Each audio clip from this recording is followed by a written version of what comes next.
What is going on, everybody? It has been quite some time since I said that. We are back live, ABJ Podcast. And just before we get anything going here, just let you know, if you want to be on the show, we're doing these every Tuesday night around 7 o'clock live. So DM me. You do not have to be a professional wrestler. I'm open to talk with anybody. I'm sick of these wrestlers. I'm tired of them. No joking. But we have so many opportunities for people to come on and chat. I cannot wait to do that with all of you. There may be sometimes you'll see this show pop up on a Sunday too, because sometimes wrestlers cannot get me on a weekend, but they don't have a booking, so we'll figure something out on weekends. Yeah, and if you see me out in shows, hit me up. We'll do a 5-question ABJ. We're going to keep this content rolling. There is other shows coming back as well. Tornado Tag is back on Thursdays live on this channel as well. And then you're going to see some of the other stuff popping up, the Banging Beers and Truth Behind Illusions and all that fun stuff. So keep your eyes peeled. We're back. We're grinding. We're doing our thing. Today's guest, I got to meet at a few different independent wrestling shows. A very interesting fella. One of my favorite people, just very, very great character work. I love what this kid does. He's grinding. He's doing big things. From Philadelphia area out of Catch Point Wrestling. Let's bring in Ben the Bean. What's going on? What's going on? I'm stoked for this. When did we actually meet? Was it the Suplex Battle Royal? But I feel like I've seen you before that show. It has to have been before that. I just don't know where, because here's the thing. I think the first couple times I met you, I'd never seen you wrestle. I think you just came to shows and helped set up because you have that work ethic. You have that grind aspect to you. Yeah, it probably just being at a show. Maybe one of I know we'd done, that was November of 2023 when Tony Deppen had the Bruise Giving show. Yep. Could have been right around that time, just showing up somewhere. But yeah, that was probably the first time that we actually got to meet, and then obviously you got to see me wrestle for the first time. Probably we were in a we were a team together at one. We were in a match. We were. That's crazy to think about. You unfortunately got beat up and everybody else so bad that I had to be involved, and I didn't like that. Because then I got hit by Travis Huckabee and Max Zero, which, if you gave me a list of people I don't want to get hit by in professional wrestling, they are very close to the top. Yeah, I think I'd have to agree with that as well. Yeah. I got chopped. You got slingshotted into a big boot, which looked like it sucked. Yeah. Awesome. Yeah, so I'm sorry, a little bit of delay there. Yeah, no, I definitely. I think if you would went in first, it would have been totally different. If the Wild LLC wouldn't have just been so annihilated that we would have had 15 guys to come in, it's a whole nother story for another day. We'll tell those stories again in high tension wrestling. So tell us about yourself. Tell the people who you are and what you do. So I'm Ben the Bean. If you haven't heard yet, if you didn't see down right here, little name thing. I'm a wrestler. I've been wrestling for about 2 years now. It's something I've loved forever. And I love having fun with wrestling. So I think that's a big thing for me. And a lot of people don't fully understand me sometimes. So I'm glad I have a platform where I get to explain what I am and get deeper into that. Yeah, well, let's start with that there. I know we're going to go a little off the notes already, and we're only one question in, but where did the name Ben the Bean come from? How do you get this moniker? And what is the character of Ben the Bean for people who have never seen you wrestle? So I got the name as just a nickname. It was just, we were messing around. It was just goofing around, kind of just one of those things that you come up with, and it kind of just stuck. Obviously, I thought it was fun to also mix it together with my frame. So string bean, the size frame. So I was it makes sense to have that name too, because you're expecting that kind of visual with somebody with a name like Bean. You're not expecting, 300-pound muscle head. Yeah. I cannot wait for the Bean transformation when we get you on the gas and we throw 300, we turn you into Alistair Overeem, where you just gets. I can't walk through door frames anymore. It's now I can just breeze right through. Yeah, that'd be amazing. I cannot wait for the day where Ben the Bean turns into Ben the Brock or something like that. We'll let you borrow Gavin's little muscle suit. That'd be hilarious. Yeah, there we go. Team you up with abs. It'll be the greatest transformation in professional wrestling. But yeah, so for the character, it's just kind of the people that you see in wrestling that you've gone and watched and you've thought, wow, that guy looks like a goofball, or you think maybe that guy he's got a lot of heart, because you see he just keeps getting up. He just doesn't stay down. Maybe when he should stay down, but that's not how you roll with it. You got to keep getting up to keep fighting and keep living to see another day, you know? You need to get like a Ben the Bean Rocky walkout jacket, like yeah, just says Bean instead of Rocky on it. Yeah, just like you're coming out for a fight and you don't quit. You just yeah. Well, for the people who we didn't see the thumbnail or anything like that, you are a smaller guy. You're tiny. Your height. You have a little bit of height to you, but you're very tiny. Now, when you go and tell your friends and your family, I'm going to be a professional wrestler, do they say, Ben, what are we doing? No, surprisingly, because when I was really, really young, about probably like 5 or 6, I'd always loved wrestling. So the love for wrestling has started. There's literally footage of me as a baby. So 1999, I'm trying to remember the exact month, but it's a footage of me watching Sunday Night Heat, and it's Chris Jericho on TV. So it's been since I was a baby. But the older you get, you're like, man, I want to be a wrestler. And my parents said, well, you got to do amateur wrestling if you want to be a professional wrestler, to like understand what it feels like to get slammed around a lot and learn how to fight. So I was like, okay, great. If that's the sign off, I'll do it. And so from about like 5 or 6 all the way up to about like freshman, sophomore year of high school, I wrestled and got accustomed to getting slammed around and accustomed to learning how to take people down that are a lot larger than you, avoiding pins, things like that. And it, of course, built up character and helped me figure out how to, handle myself in those situations, whether I'm, on the street or if I'm in a wrestling ring. Yeah. No, I think you have a very interesting aspect to wrestling, right? Because it can go two ways. I think some people who aren't of size, like professional wrestling at the end of the day, there's people who look like world championship wrestlers, and then there's really good characters. But a really good character, you have to be a great character and a mediocre wrestler. But when you could be a good wrestler and a good character, that's your difference, that where you cross over, where they can be a world champion because their character work is so good and they can handle themselves in the ring. But how do you find your role of, like, when you go to these places, or even now in the scene where you try to sell yourself to a brand new company and you walk in and you look like you're very, very young and very tiny and your name's Ben the Bean? Like, how do you sell that to a promotion?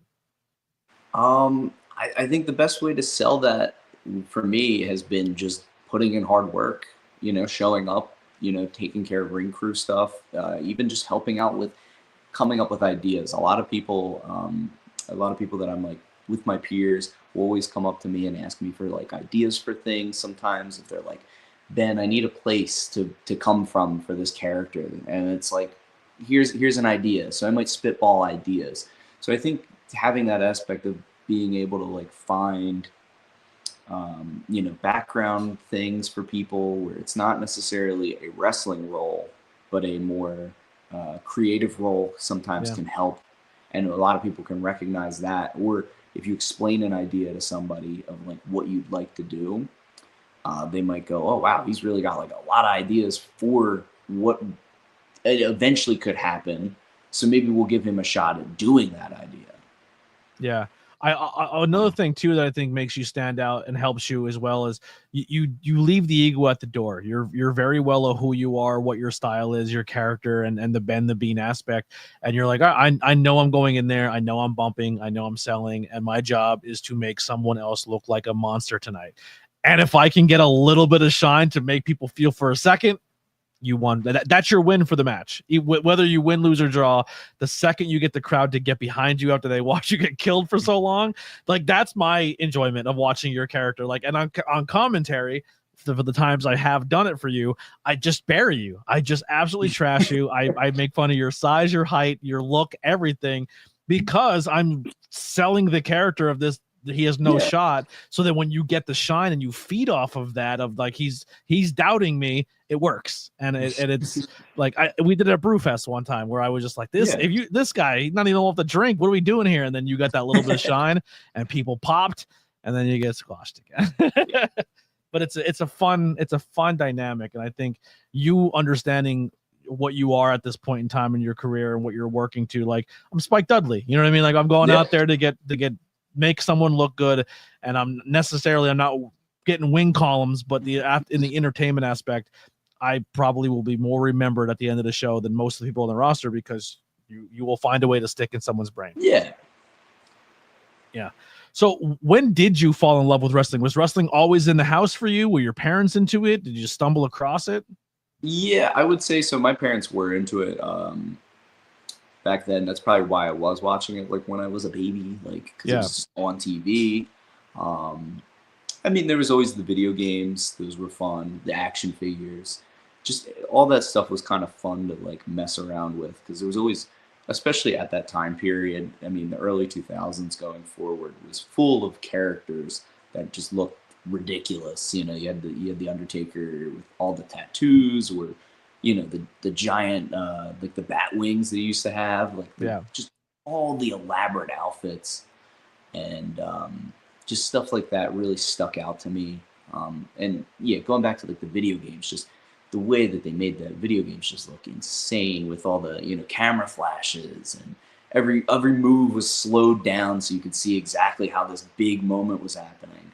I think stuck out a lot. And then, you know, later on I would discover independent wrestling outside of, you know, WWE and all the other companies that were around at the time. And I was kind of understanding that there was different types of wrestling. There wasn't always this, like you had said, the championship caliber wrestlers going against each other. There were like smaller guys with like over the top characters that were going at it and having just kind of the most fun matches. And I think that stuff definitely stuck out to me and helped along my journey as well. What do you remember? What promotions you would go to? So I didn't go to any because I was too young, and I couldn't convince the family to take me all the way to Philadelphia or Hellerstown for Chikara, or like I couldn't fly to PWG. But just seeing that stuff on YouTube and trying to like go onto YouTube and find any clip that I could find of just what shows were happening outside of like just like a small snippet of the show. I was finding whatever full show I could find. Yeah. So what type of kid were you growing up? You said you played a little bit of sports. Were you a book smart kid? Did you fit in with everybody? Were you picked on? Were you bullied? Where did you fall in line there? Yeah, I was the kid that was, you know, the little scrawny nerdy kid that definitely got picked on, like wrestling way too long sometimes. Yeah. A little longer than everybody else. Everybody kind of picked on you for that, 'cause like wrestling's out. Nobody likes wrestling anymore. Yeah. You were raised in like the prime UFC phase. Like. Yeah, it was one of those times where everybody just finally shifted away and thought you were an oddball for still liking wrestling, because it wasn't the thing anymore. The craziest thing about being a wrestling fan, then a UFC fan, then back to a wrestling fan, is now in 2026 to watch WWE is going to cost me more at the end of the year than a UFC, because UFC's pay-per-views are all free now in 2026. Yeah. And like, I never thought I'd see that day. Yeah. Yeah. WWE's like, you have to pay like $350 a year to watch our product. And UFC's like $10 Paramount Plus, watch whatever you want. You're like, wild. What a turn in the universe. Yeah. So when did you get your start in this, where you're like, okay, I'm really going to start looking into this wrestling thing. I'm going to look for a school. And how did you find your school? So at first I had gone to school because I was like, well, I'm not going to do wrestling. It's too expensive. Maybe not my thing. I kind of was like, let me go do some education, try and get a little smart, see if that was going to work out. And it wasn't a fit for me.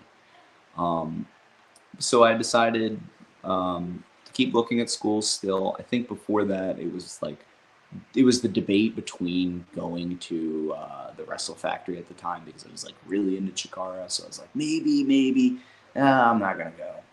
So it never like fully hit me until finally after the pandemic, 2023 kind of rolled around. Was Catchpoint I had seen was posting that like there was a school opening up, and it really interested me because I was like, okay, there's a school in Philly now. It's not going to be like probably a huge class to start out. It's going to be something that's a little more intimate because I don't think everybody fully knew it was just there yet. And I think that kind of was where I was like, okay, maybe I feel a little more comfortable because I'm not going to be in like this big, giant class of wrestlers and nervous that somebody's going to say something to me like, you got to get out of here. So I signed up.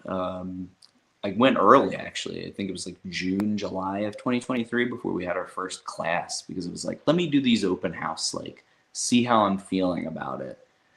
And I think those moments really like helped me figure out, this is something I feel like I'm comfortable doing. I'm not worried about it being like, there was no pressure to do it. And I think that helped. And of course, going in early, seeing all these different people that were just coming in to stop in and see the school was kind of fun. Then when that first week started, it really was just amazing because it's a class of 8. And we were there pretty much every day for 6 weeks, just training Monday through Thursday.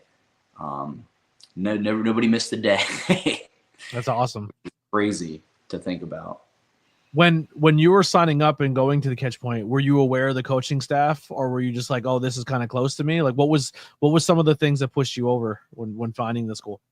So I think that was probably part of it because I know that I think it was probably Drew who posted about it on his page. I think I was like following his page, and I think I'd seen him post. You're like the guy who teaches me the tutorial of the video game is going to teach me how to actually. Yeah, exactly. And it's like, great, I can do that now. I can, from a video game to real life, perfect. Yeah. But that was always the thing too, was when I was younger, I would look through the websites and I would like comb through to see who was training, who would be your like trainer. Because I remember Claudio used to train at the Wrestle Factory. He was the trainer. Yeah. I remember being like, whoa, like the guy from WWE is training the school. What? So I think those things definitely do stick out because you want to find somebody that you know, and you want to have seen something from them so you can see what kind of things you might learn from them, of course. Yeah. Header was part of the Cesaro days or Claudio days at Chikara. Yeah. He trained a little bit when he was there. I'm like, that's crazy. Like that's crazy.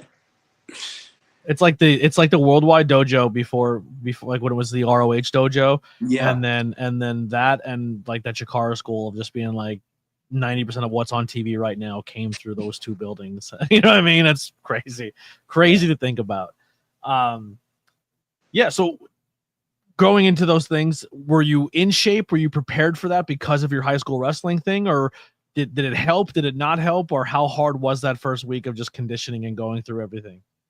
So I'd say 50-50 because you have the grappling skills still there and you're like, okay, I understand that. But what you don't understand is the actual move. So I think like the very first match I had was a lot of just like the headlock, grappling, moving around. And that was it. Like you're just getting accustomed to the ring really and just feeling things out because a lot of people don't know, the school's ring is a 20x20, which is what WWE and AEW use. So a lot of indie rings are a lot smaller. So you're very accustomed to a 20x20.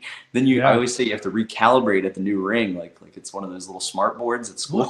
What is the average indies? Is the 14, right? I think it's 16x16. That's the average, like the 16. Average. Yeah. 18x18 I've seen a couple times. I don't think I've ever seen a 20. I mean, like unless I was at a WWE or AEW show, I don't think on the indie scene I've seen a 20x20 ring. Yeah. I've seen a really, really, really tiny one that was like it looked like it was 5x5. Like where literally you hit the rope, you hit the middle, and you're on the next rope again. Like I watched a show in a ring like that. That was wild. Or at any point in time you can tag. You can tag into the match. It was that. It's tiny. That's we need to bring those rings to every show now. We should just that's the new challenge of just like you have to wrestle in this small like a 4-way tag match. Like could you imagine? 4-way tag Lucha's tag also was available. Like just fucking chaos. And where does the ref go? Where does the ref go? It's the outside ref. That's you know. No, I want the ref in the ring. I want the ref to literally be in the way the whole time. Mystery wrestling, eat your heart out. We'll come up with some crazy shit. So how was the beginning stages of wrestling, finding your place? You said you went there by yourself. Was it easy to make friends? Was the connections there? Yeah, I would say, I mean, obviously when we're there pretty much every day, you kind of have to become this, close-knit family of friends. You can't just be like, no, I don't care about these guys. Like you're there together and you are this, first class. So you kind of have this like mindset of like, okay, well, we got to keep things together. We got to be supportive of each other, of course. So I think that kind of helped. And of course, once we got out onto the scene, of course, we would tell each other about shows we were going to, or, hey, we're going to go set up for the, ring crew. Do you want to ride with me? Those kind of things were like very beneficial to the start of it. We're just like having a close knit group, which I don't think sometimes happens at a lot of schools either. I think some people just go into it thinking just, I'm going to get myself good and then, get on to wrestling. But I think that's why our course at Catchpoint really was kind of like, it's different, but in the best way. It's the 6 weeks of being together and just learning something with those same group of people. Yeah. And I've been in situations where I've heard one person have someone to say about somebody who was a Catchpoint kid and another Catchpoint kid be in the same room. And I'm not saying it was like bad, but they're like, hey, he's with us. Yeah. Easy. And I was like, oh, I like this catch. Like you definitely bond and stick with each other and make sure you got each other's back, which is super sick. What are some setbacks or adversities you've had to overcome so far? I think that when I was kind of starting out, it was figuring out the travel, figuring out the distance of travel. Of course, figuring out tolls for the first time, kind of, because I don't really travel outside of the state that much. And I was always worried about I pay so much tolls on Philly shows. Oh, it's so expensive. Paying tolls and worrying about having enough money for tolls, because back then it was still cash. Like I was always like, oh man, I'm not gonna have enough. I just say bill me every time. I'm like, bill me. There's my license plate. Now it's billed to you. You don't have to really worry about it anymore. But I think also just having my own like mental health setbacks where I just felt like I needed a break from things. I didn't want to stay. Just kind of, I know some people like to keep doing their things and staying at what they're doing to try and distract themselves. But I felt like I needed a break for a little. So I took a break for maybe around a month, just to get away from things, to kind of reset myself. I felt like that was the most appropriate answer, because I think a lot of things in wrestling, I think a lot of wrestlers don't acknowledge their own mental health sometimes, and just kind of keep pushing through and bury it deep down inside. It's not good for you. I think you should take the time off if you need it to like just reset yourself. Find your moment to be like, okay, I'm ready to go back to doing what I like, or okay, I'm ready to keep working at this specific goal. I don't think going into it with a foggy mind will help you. Yeah. What are some key moments or accomplishments that you have done so far in your career that really make you proud? So I think the Fightertainment show around Mania, I remember being asked if I wanted to wrestle on that show. So that was when WrestleMania was in town. And I said, yeah, I'd love to. I've been helping out. I'd love to be on the show. I'm waiting to hear who I'm going to wrestle. I'm just waiting, going to training, doing the seminars in the area, helping out on other shows that were around, just waiting for the announcement to come out. And of course, this was April 1st, I believe, or March 31st. Was when the announcement got put out of who I was wrestling.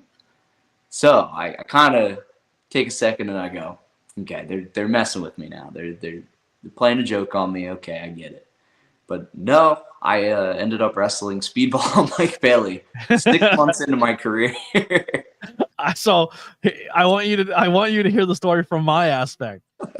We're all split up. WrestleMania, I am at Suplex. I'm at Labor of Love. I'm all these different places. So morning of, I'm at Suplex, and I was at Labor of Love the day before because the Fighter Entertainment was the day before, and then So the day before we're at Labor of Love, and Brian we're at the bar, we're having a couple, and Brian just goes, "You're never gonna believe this." And I go, "What?" He goes, "Ben the Bean has a win over Speedball Mike Bailey," and I go, "What?" He's like, "Speedball's losing every match he's in this week." Like I used to say, it was Mr. WrestleMania weekend, and the whole time I was like, "Speedball's gonna have the weekend again. He's gonna go and tire it up." Lost every match, and I think he started off by losing to you. And I just remember seeing you at Suplex. I was like, "Fucking Speedball!" You're like, yeah, awesome moment. That was probably one of the big ones. And then eventually, kind of go on that real quick. Now I know it's a no ring show. It's very comedy driven. It's very entertainment based. But what do you get going over a match, putting things together with Speedball, and what do you pull from that of being in the ring or working with somebody who's been around as long as they have and has been as accomplished as they have and has touched some of the best names in this business? And then what do you pull from that when you get a chance to do something with them? So the first thing I remember doing was just basically listening, just sitting there and listening. You take that moment and you understand that, like, so I will go back a little in the timeline here, but I think the very first week or so of Catchpoint training, Speedball had come in, and getting to learn a little from Speedball there was great. And then that match, just putting that together was kind of figuring out what we were gonna do, figuring out what works well for us, especially when there's no. Early on in your career, you're doing a lot of very simple stuff in the ring and stuff that is very rope involved, or maybe you're doing something off the top rope. So it was another part of the 6-month experience where you're like, okay, now I got to figure out how to wrestle with no ring. Yeah, and I think that also bounce on a floor. Yeah, how to bounce on a floor. Yeah, figuring out the that kind of helped build that character aspect of figuring out, okay, how do I interact with the environment that I'm in and make this fun and keep this fun for everybody around me, and also keeping it safe. Mm-hmm. So, thinking of everything in my moveset where I'm like, okay, well, this is something I would do that's probably going to be a little safer than say, hey, I'm going to do this, big drop kick, because that's not going to feel great for both of us. Yeah. Yeah. Speedball was so instrumental too for Catchpoint and Worldwide Dojo. Just two off the top of my head of those Fightertainment shows, they really put an emphasis on, hey, Jimmy Lloyd's here. Hey, so is Janela. So are these big GCW guys that with Deppin. But also here's Journey, who they put over. Yep.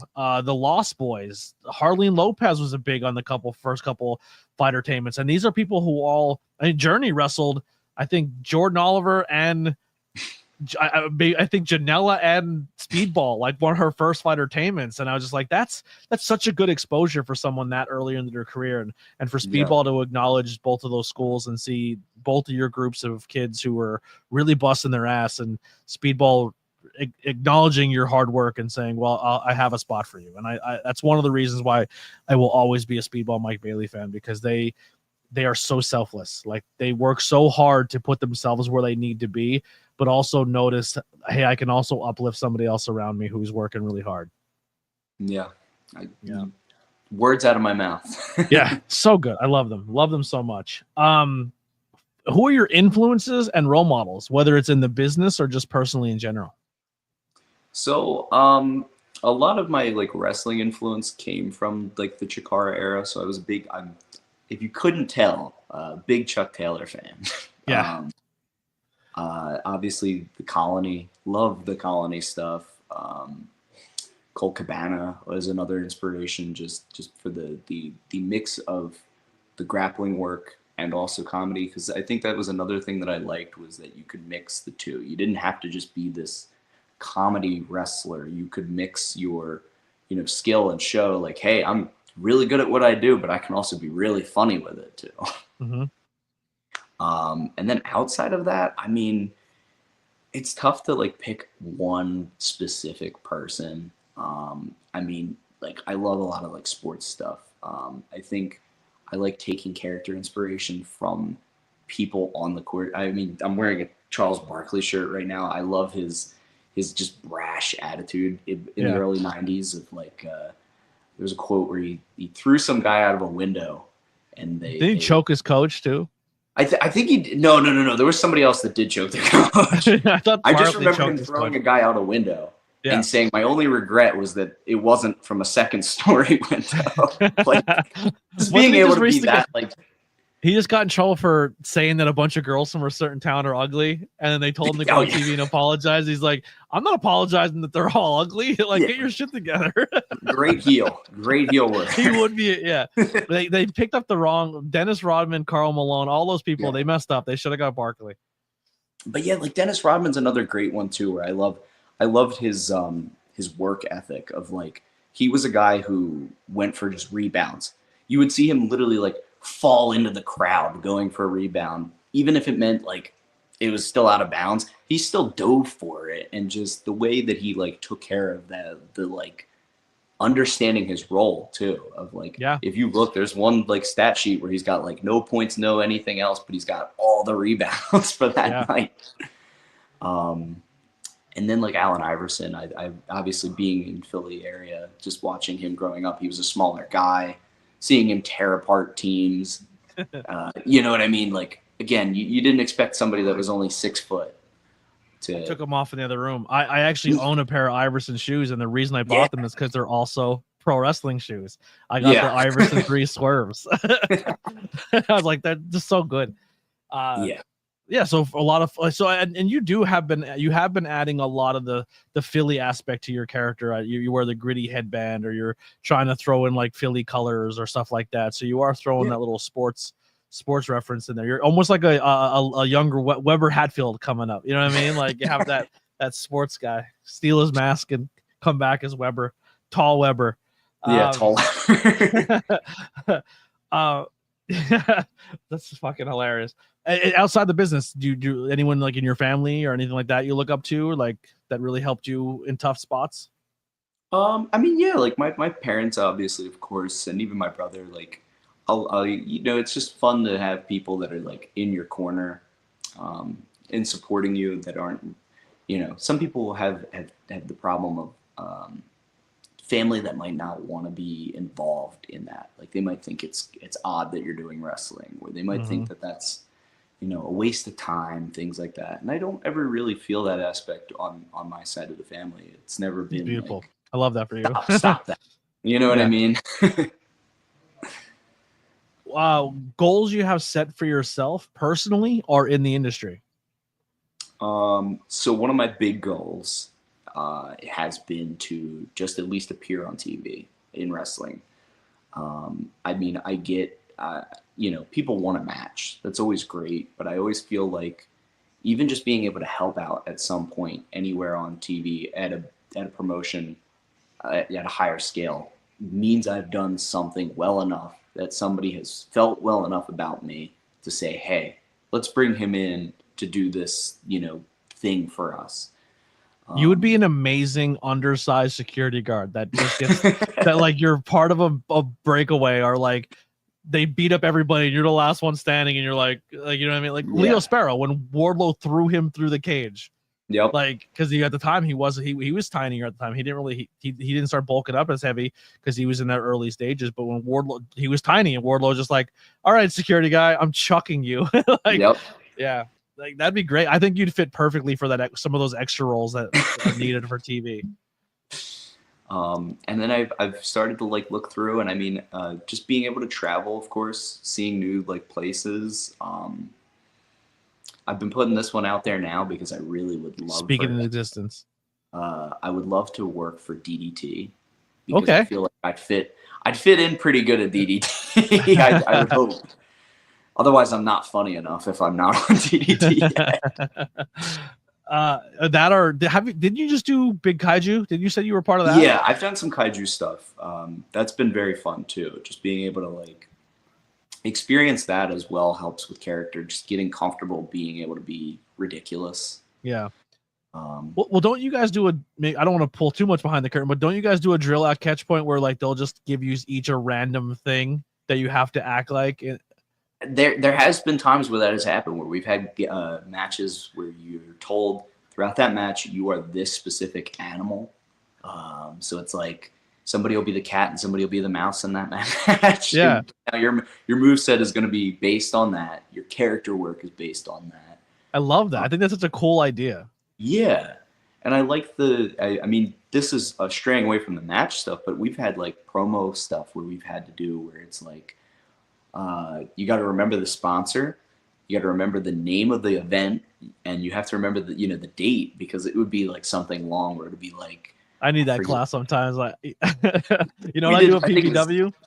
I get a piece of paper. So there's a the posters of the show, the whole everywhere. So I take the poster off a wall and I write down the next show name, the date, and all the information. So when I'm doing the promo, I'm like, and the next month is this show, and we'll be here this date. See you next time. Yeah. Like, I have to cheat. Yeah.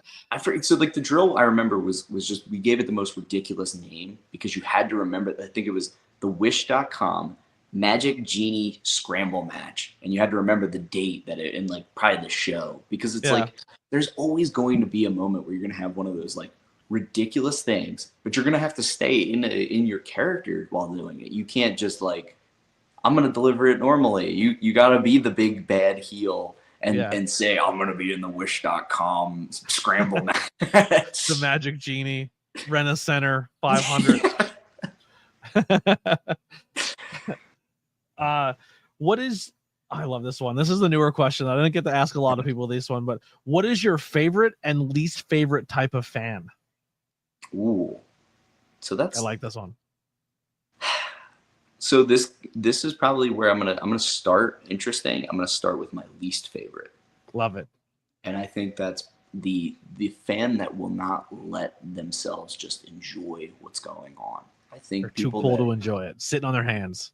That, or just anybody that feels that let's complain about everything going on in the show. You could have this great big stacked show that has had perfect matches throughout the night, but maybe there's one match that really didn't sit well for you. Are you going to complain about the whole show? Do you even really need to complain about that one match? I think that's just, there's no need for it. Let's bring some more positive aspects to wrestling instead of negative. Especially, and I think you have to set a different curve too. You can't compare what you're seeing at AEW and WWE and GCW to a bar show at a wrestling show. You know what I mean? Like you're trying to, we're playing with different cards. You know what I mean? And budgets. I just think that can happen where it's just one of those things of if you want to bring more people into independent wrestling too, I think that it should also be kind of, let's keep things a little positive and bringing in new fans, of course. And because if you're telling everybody, that show was a stinker, is anybody going to come to a stinker show? Yeah. Sometimes the worst enemies to a culture could be the people in the culture. Yeah. Yeah. And then favorite. So my favorite fan would have to be anybody that seems to be just glued to the action, loves everything no matter what. Like they just are, they're soaking up everything. Even because I know that I might be a smaller guy and I might do some goofy stuff, and some people don't fully enjoy comedy wrestling. It can be, it can be hit or miss with people. So I think having, somebody that really enjoys that aspect really feels great too. And just finding people to interact with. I've noticed a lot more people that are on social media that I've been able to interact with and talk with that are fans of wrestling, that are in the area and they've kept up with wrestling. And I think that that's the best fan. Anybody that's willing to support independent wrestling and keep boosting it is probably the best, because they're not just saying, yeah, I'm going to go to a couple independent shows, or even anybody that's willing to love everything in wrestling. If you're willing to support, WWE, AEW, TNA, and independent wrestling all at the same time, you are the best fan, because you are keeping wrestling alive. You're not causing any wars of wrestling. And if we were to look up that in the dictionary, his name is Anthony Fazio. That guy, he literally shows up to place. I'm like, you are 5 hours away from the last place I seen you. He's like, I'm here. He's like, this is my second show today. I was actually at another one earlier. I'm like, you're a fucking nut, and I love you. I wish we can clone him. We would all be rich. A show full of Anthonys. Yeah, it's beautiful.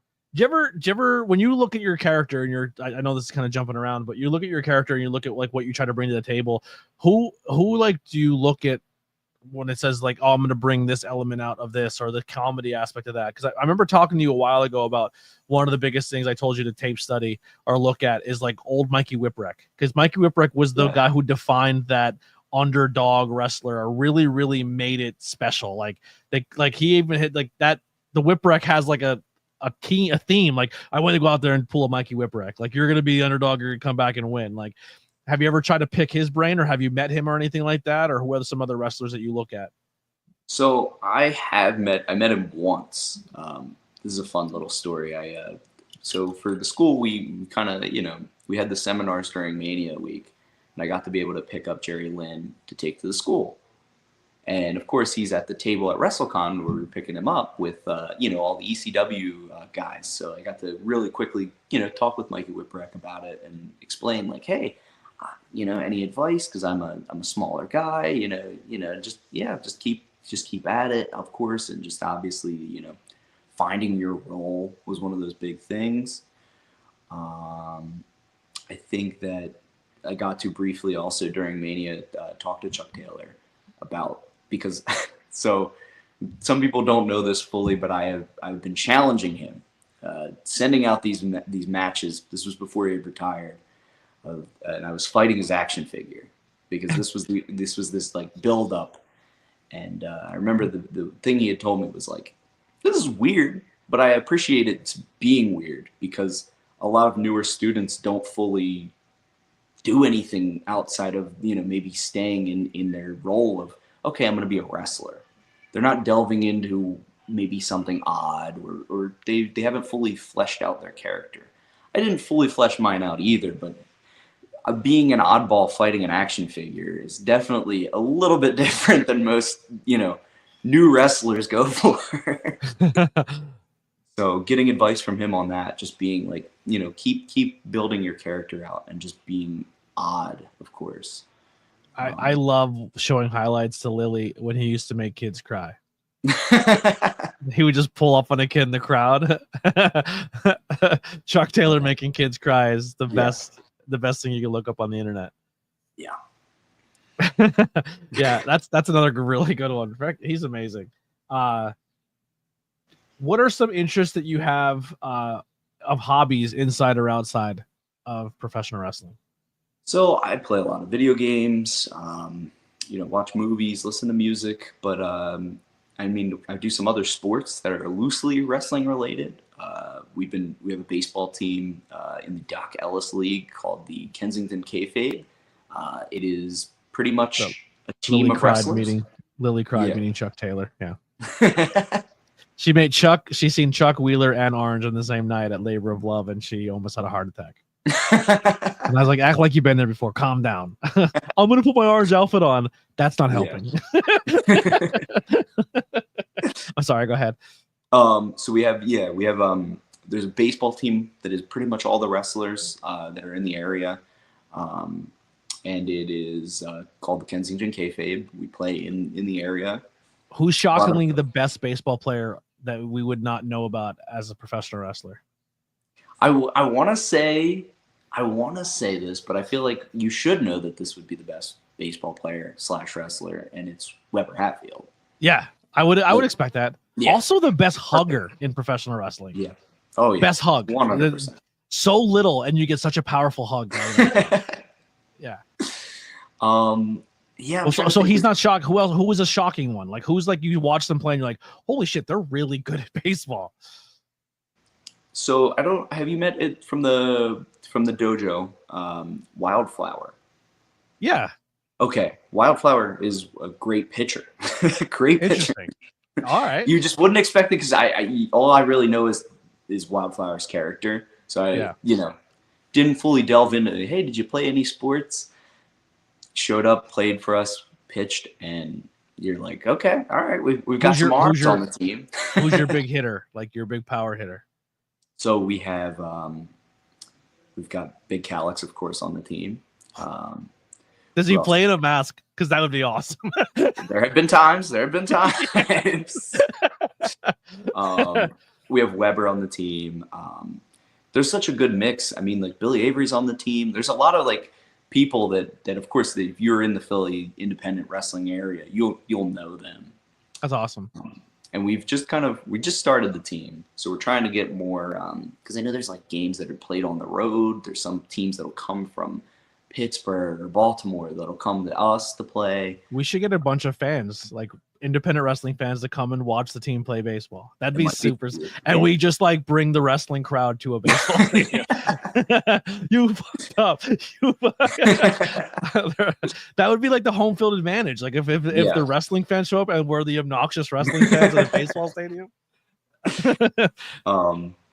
But yeah, I think I like it just because it's the Doc Ellis League is just a very easy going league too. I haven't played baseball since I've T-ball. So it's fun to not have to worry about like, oh, I'm going to play up against like, oh, I used to be a D3 college athlete, team full of ringers basically. Yeah. It's like I can play and not feel like, oh, I'm going to get like smoked by a 95-mile fastball. Now you said video games. What are you playing currently? So I got accepted into the skate demo, the new demo thing, which I think they're doing like an early release soon. So that's why I was like, that's why I got accepted. They're like, you're at the bottom of our list, so we're gonna give it to you right before we do the early release. Oh my god, I can't wait! And that's gonna be free to play, right? That's not supposed to be like a giant MMO style free to play. I cannot wait. Oh, from what I've played, I suck at real skateboarding, but the skate games are so much fun. I enjoyed playing it.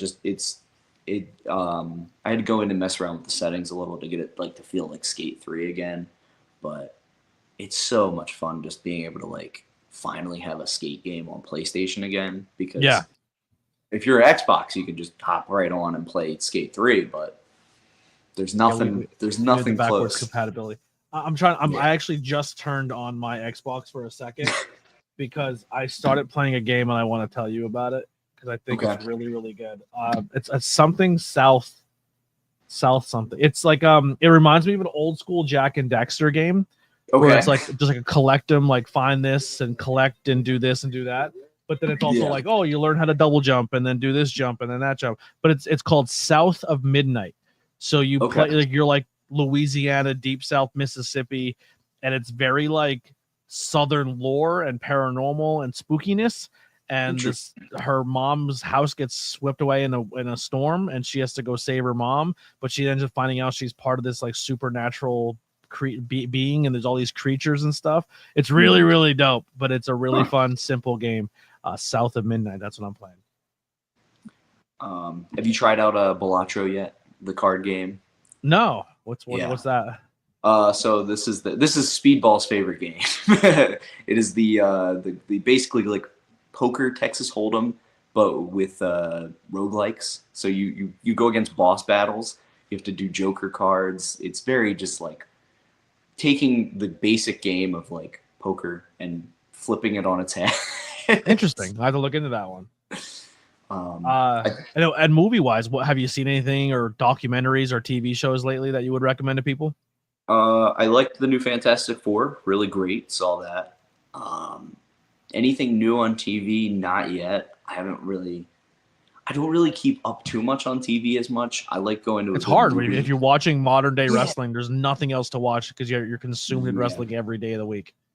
Exactly. I mean, and I go back to watch some older stuff too. Like, I really loved Eastbound and Down. Such a funny show. Curb Your Enthusiasm. Just a lot of like things that I can go back and like finally catch up on. Yeah. Because I'm like, oh, I didn't watch that when it came out. Let me watch it now. I'm doing that with RuPaul's Drag Race. I'm watching. Okay, there we go. I'm watching from season 1 all the way through. From season 1 going forward. Okay, I'm trying to learn more about drag. I think it's a awesome art form. It's pro wrestling without suplexes. Like, it's very pro wrestling. It's awesome. So much fun. Music wise, anything you're listening to? Any artists that you recommend to people? I've been listening to anything that is just on like some soundtracks, that like some old video game soundtracks, like skate stuff. I know that my friends and I have started this thing. It's called Music League. So you start it with a group of people, and then you create playlists, and then you give like, I think they have their own generated prompts. So it's like music you listened to in middle school. So then you submit songs onto this playlist, and all your friends are basically collaborating in like a game. Because at the end, once you've all submitted songs, you vote on which songs were like the best ones. I love that. That's pretty fun. Yeah, that's been like one of my new like things that I've been doing. I know we did like the last round was songs from video games. So we like, looked through and figured out what we were listening to. And I think Simple and Clean won from Kingdom Hearts.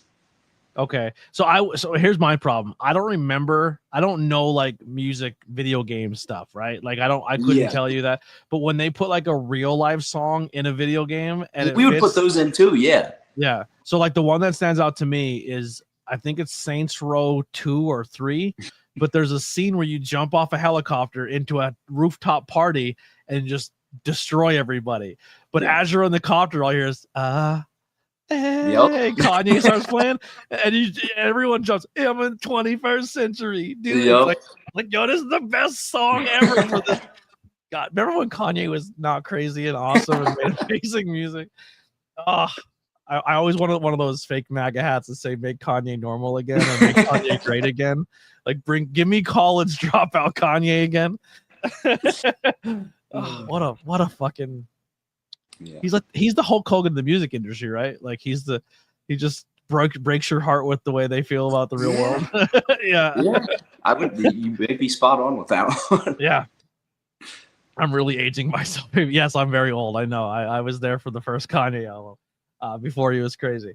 If you can change something about the professional wrestling industry, what would it be? That's another great question. I think that finding a variety in your wrestling shows, I think that would be the big change. I think there are some people that might feel that wrestling needs to be always super shoot style serious, and I don't think that every show should have that type of match. I think there should be a good mix up of maybe comedy. There should be a good mix up of like big man versus little man, a good mix up of a tag match. A good mix-up of how you're telling these stories and making your show stand out.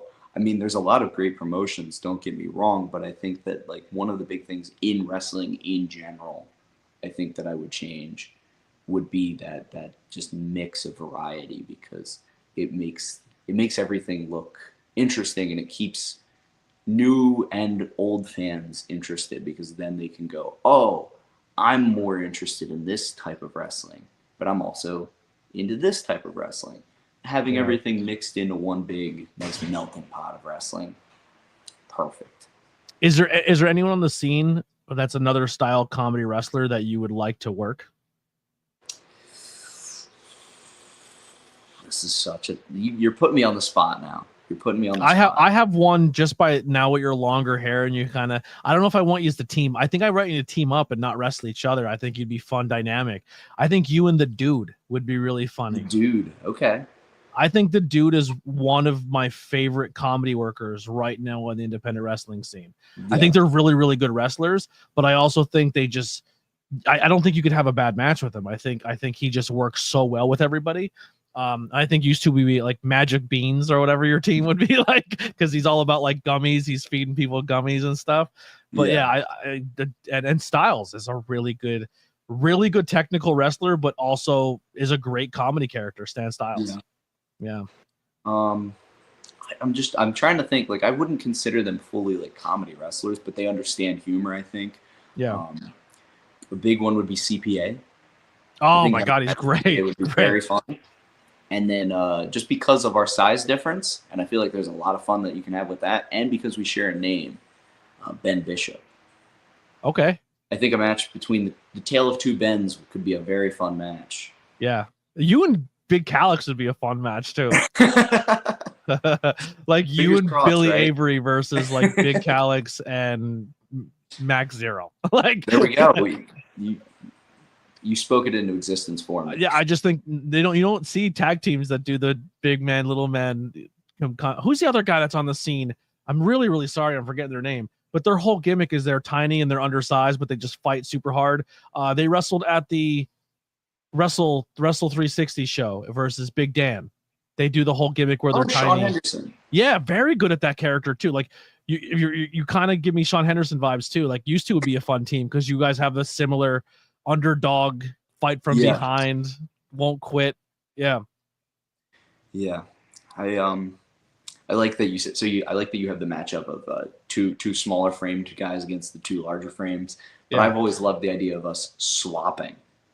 Because I've been trying to pitch that as me and Big Calix would be a ridiculous tag team. Just what if the bit was though that it's like a mixed tags rules where the big guy can only fight the little guy.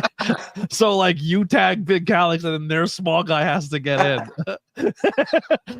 Like I said, mystery wrestling is my favorite. I love. Did you see the one where the Bigfoot keeps he keeps going in and out of the ring and Bigfoot can only go over the rope by the top, but he's not quite big enough, so he rakes his nuts every single time. So fucking stupid and funny. I can watch that shit all day. I love mystery. That's another promotion you should shoot for. Get into mystery wrestling. You'd be a good fit for that. I've been looking into it because I know I need to get a passport, obviously, to get there. So just getting that passport ready, and then making my pitch of why I should be on mystery wrestling. Yeah, I think it'd be funny. Get that character work down. Words of encouragement for a beginner, someone who wants to enter their dreams. It doesn't necessarily have to be professional wrestling, anything in general. I think just if you have a mindset to what you want to do, and you have like an idea of what you want to do, sticking with that idea, and just kind of going into it full force. Like don't let anybody or any outside thing tell you shouldn't do it, because if you trust your gut enough to be like, yeah, I feel like this would be a fun thing to do, or this is something I really want to do it. I mean, the best example I can give from my own personal experience was being able to show up to a bunch of shows and help out at a bunch of shows and just offer any type of help. Got me different spots and different things that like I probably wouldn't have gotten at 6 months in. I think just being able to like willingly help out and try and find ways to make things work really helped me. So I think that's another like part of it too, would be maybe just show up sometimes. If there's a show that you really feel like you want to be able to help out with, just show up, talk to people, get involved with whatever you're doing. And I think those things can really help you get what you want out of the thing that you're doing. Because if you don't ask either, I don't think you're going to get it. Yeah, I totally agree. You gotta put it out there. What are you grateful for, and are you currently happy?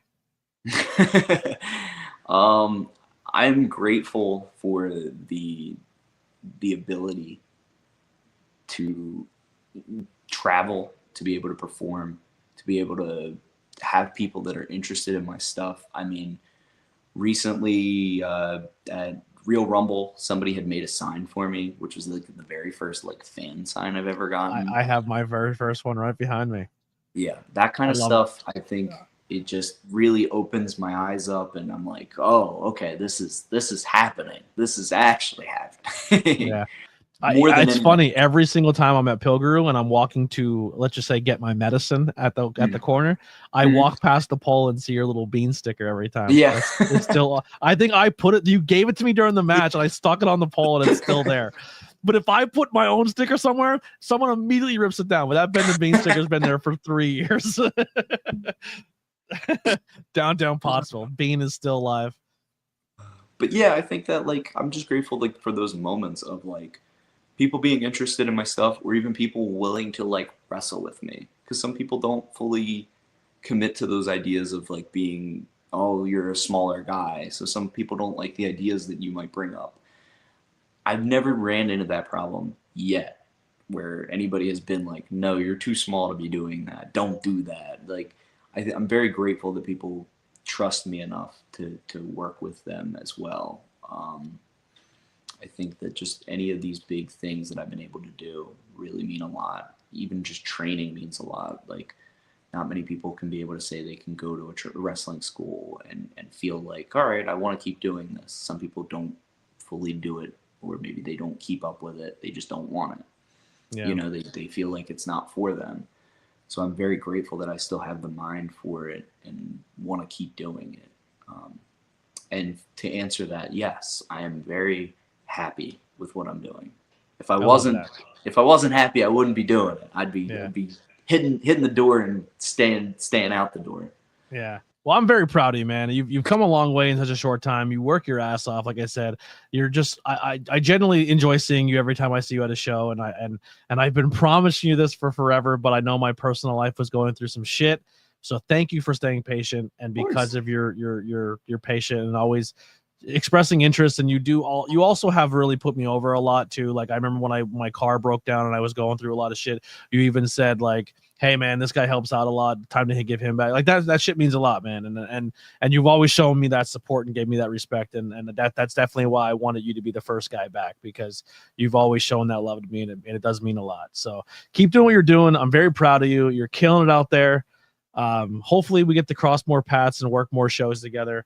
Please, where can people find and support you so they can, all of my listeners listen to this will go follow you on your social medias and comment, I just heard you on the ABJ podcast. So we've got the Twitters, or X, whatever we're calling it now, whatever it is. We've got the Bean of PA. That is also the Instagram is the Bean of PA. I think I got to start getting into Blue Sky a little more. I have Ben the Bean. That was the only social media account I could snag Ben the Bean on. Yeah. Those are like the big ones.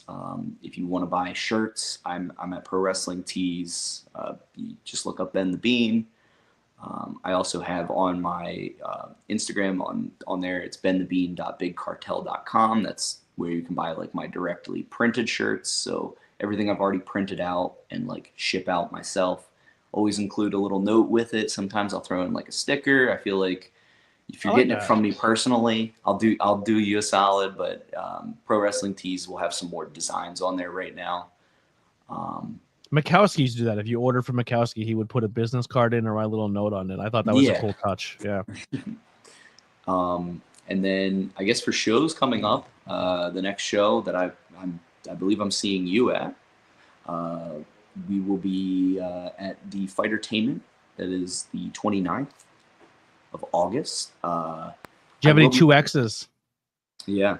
Bring a 2X to Fightertainment. I got it off you. I'll buy it off you. I'll even throw you on my shirt of the day. I don't know if you've been filming these lately. Have you been seeing them? Yeah, I have. Yeah, pretty fun. People are enjoying them. Yeah. So that'll be, that's perfect. I'll get you a Ben the Bean shirt put together. Put one to the side. I always do that. I always talk to somebody. I'm like, if you need one, let me know so I can put it to the side, get it out of the merch. Yeah.